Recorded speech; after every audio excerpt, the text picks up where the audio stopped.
Bismillahirrahmanirrahim. Assalamualaikum warahmatullahi wabarakatuh. Alhamdulillah hari ini kita masuk ke pembelajaran IPA lagi ya nah. Oke, kita masuk ke bab baru untuk hari ini. Kita akan mempelajari tentang sistem gerak pada manusia. Sebelumnya Miss ingin bilang dulu ya bahwa hari ini kita akan belajar dua materi. Karena kemarin kan minggu lalu kita sudah belajar mengenai gerak lurus, GLB dan GLBB. Sebenarnya masih ada lagi yaitu hukum Newton. Jadi hari ini kita akan membahas dua materi ya nak ya, sistem gerak pada manusia dan juga hukum Newton. Jadi sebelumnya kita belajar dulu hukum Newtonnya ya. Oke, jadi hukum Newton itu dibagi, hukum Newton itu ada tiga ya nak ya.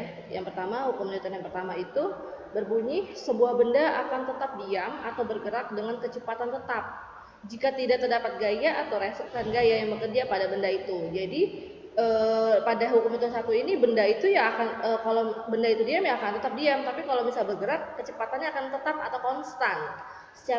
Secara matematis hukum Newton pertama ini rumusnya itu sigma F sama dengan 0.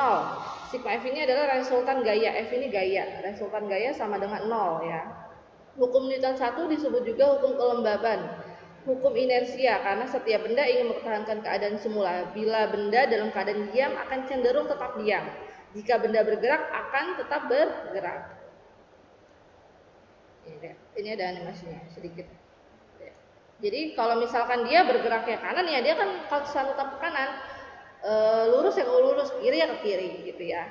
Sama tadi hukumnya ya. Bunyinya jika resultan gaya yang bekerja pada benda sama dengan 0 maka benda yang mula-mula diam akan tetap diam, benda yang mula-mula bergerak lurus beraturan akan tetap lurus beraturan gitu, gampang. Pokoknya ingatnya kalau hukum Newton 1 sigma F sama dengan 0, yang diam ya akan tetap diam. Selanjutnya hukum Newton 2. Hukum Newton 2 itu berbunyi percepatan yang ditimbulkan oleh gaya yang bekerja pada benda berbanding lurus dengan besarnya resultan gaya dan berbanding terbalik dengan massa. Bila pada sebuah benda bekerja gaya-gaya yang tidak seimbang, maka akan menyebabkan perubahan kecepatan gerak benda itu. Secara matematis, hukum Newton 2 ini rumusnya ini. A ini percepatan. A sama dengan sigma F dibagi M. M ini apa? Massa. Jadi percepatan sama dengan resultan gaya dibagi M. M-nya massa ya. Nih, satuannya kilogram, A-nya itu meter per second kuadrat. Terus kalau yang ditanyanya sigma F apa? Berarti sigma F sama dengan M kali A, dibalik-balik aja. Kalau yang ditanya M berarti sigma F dibagi A.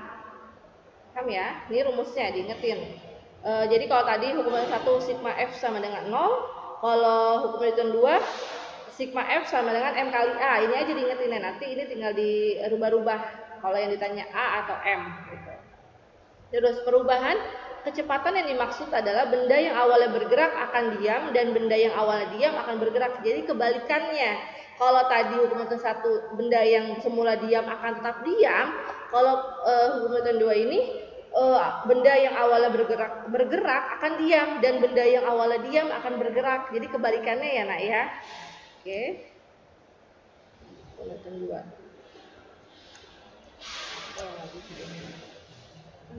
Ada ini. Oke, lanjut ya.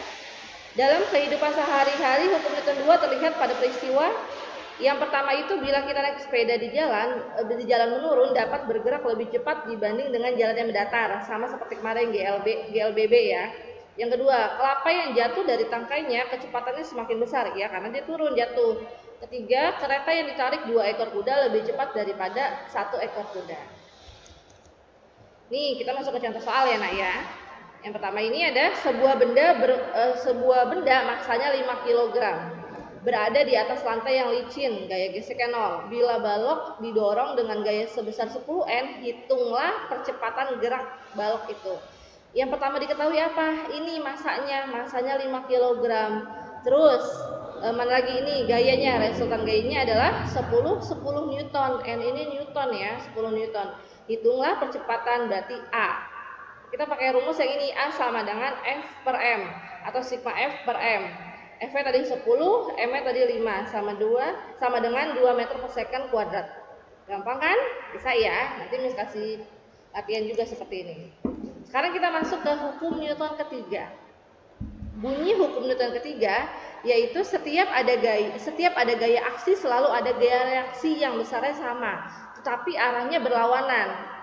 Tuh, jadi setiap ada gaya aksi selalu ada gaya reaksinya. Contohnya saat kita mendorong meja nih, ini gaya aksinya ke sini, gaya reaksinya dia berlawanan. Itu sama juga saat kita memanah, ya. Jadi tadi rumusnya memang kayak gini, nah sigma F aksi sama dengan minus sigma F reaksi, kayak gitu. Ketika ada benda satu yaitu disebut F aksi atau gaya aksi yang mengerjakan gaya pada benda kedua, maka benda kedua akan memberikan gaya reaksinya yang sama besar pada benda namun arahnya berlawanan. Ya, ini lebih gampang lagi kalau hukum Newton ketiga, berarti gaya aksi sama dengan gaya reaksi, tapi reaksinya di X minus gitu. Contoh soalnya, beberapa gaya bekerja pada sebuah troli. Lihat ini. Ini lihat ya, ini F1.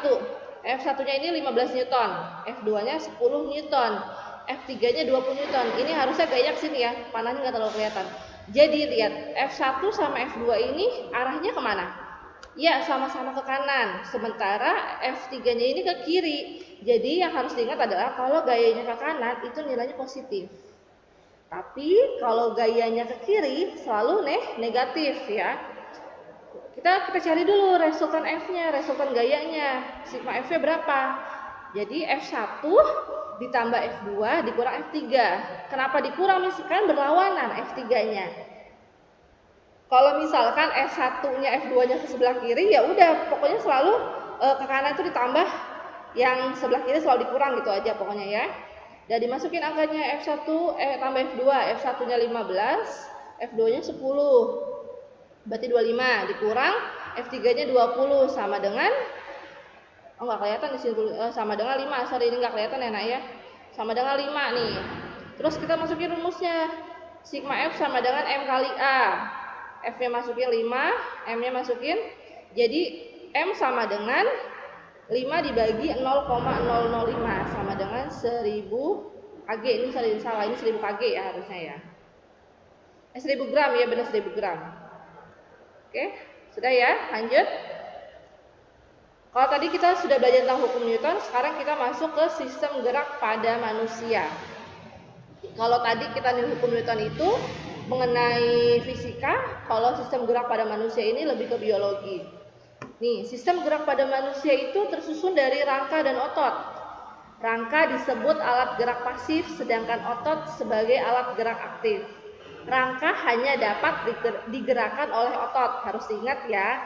Jadi rangka ini pasif, sementara ototnya yang aktif nih. Rangka hanya dapat digerakkan oleh otot. Jadi kalau misalnya tidak ada ototnya, jelas rangkanya tidak bisa bergerak. Ini dia ada gambarnya, ini gambar rangka ya. Ini bagian tengkorak, ini bagian badan. Tengkorak ini kepala maksudnya ya. Ini bagian anggota geraknya, tangan sampai kaki ini anggota gerak. Rangka atau skelet merupakan rangkaian tulang yang mendukung dan melindungi organ tubuh yang lunak. Tulang satu dengan tulang lainnya dihubungkan oleh persendian atau disebut artikulasi. Sistem rangkaian terletak di dalam tubuh dan dilindungi oleh kulit dan otot disebut endoskeleton.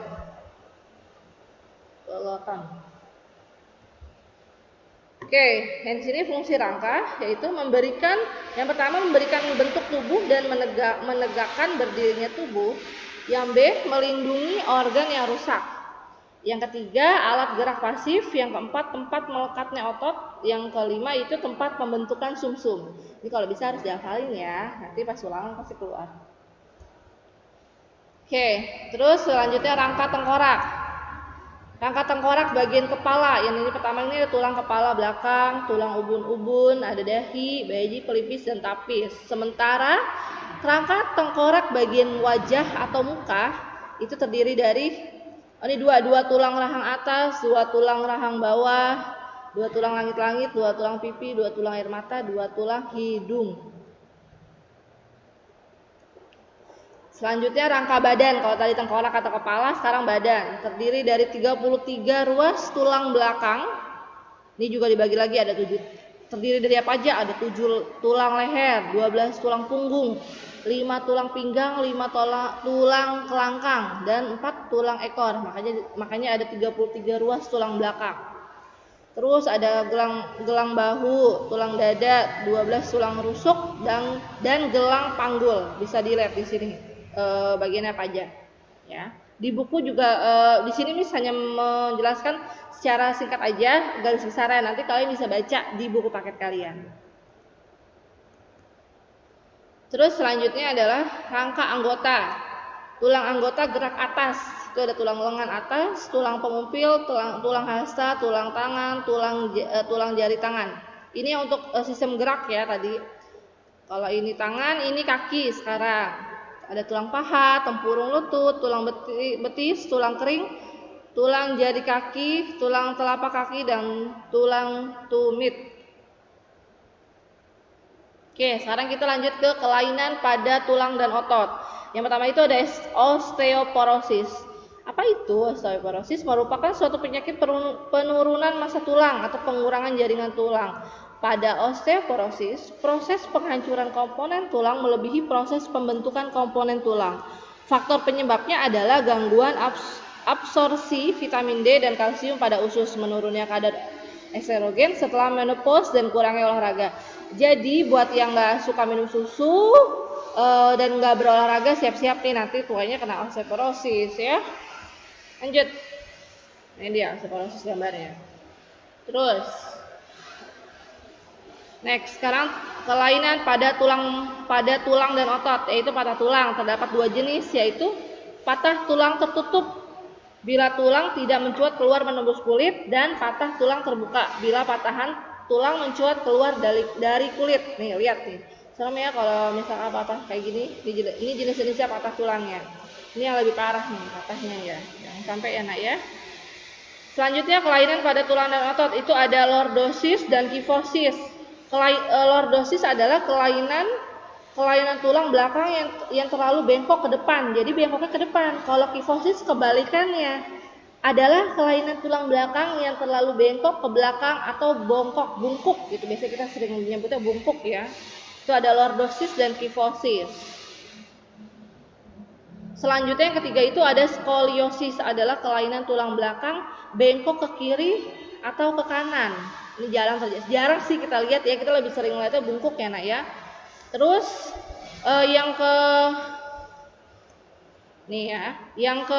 selanjutnya ada rematik, adalah segala sesuatu yang berhubungan dengan rasa sakit dari alat gerak, yaitu otot dan tulang. Hal ini berkaitan dengan sendi. Rematik ini biasanya dialami oleh orang-orang tua, tapi ada juga anak muda ya. Oke, demikian penjelasan Miss hari ini mengenai hukum Newton dan sistem gerak pada manusia. Miss kurang lebihnya Miss mohon maaf kalau apabila video ini kurang begitu jelas. Nanti kita akan bahasnya di kesempatan selanjutnya ya. Nanti Miss akan kasih contoh soal dan Miss akan lebih menjelaskan lagi materi ini. Terima kasih. Wassalamualaikum warahmatullahi wabarakatuh.